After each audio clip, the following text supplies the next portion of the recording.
Hello everybody, now we are talking about Shi technical industrial part and our hangar is right there too. Let's go to take visit.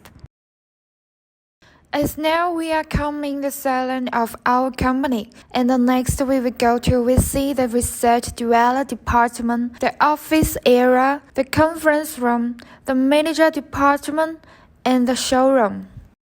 Look at the building behind me. We are arriving Huizhou Chipshow factory. Let's go. There's our salon of Huizhou factory. Let's go to the next place. There is our office area and our conference room. There's our warehouse. Let's see what we have here.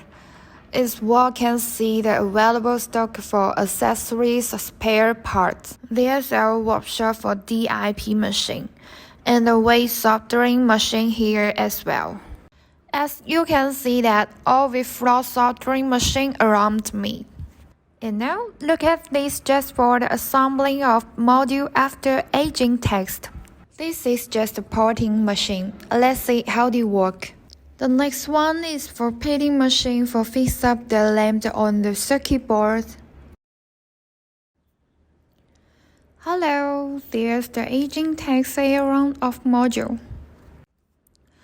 By the way, this production line is making the assembly of the cabinet when the module is ready. And now our furniture screen around me are passing the quality text in our aging room. Look at this screen is playing well. Hello, here our workers are preparing the goods for shipment. Normally, 3 types of the available packing such as carton case, fly case, and wooden case from Chipshow.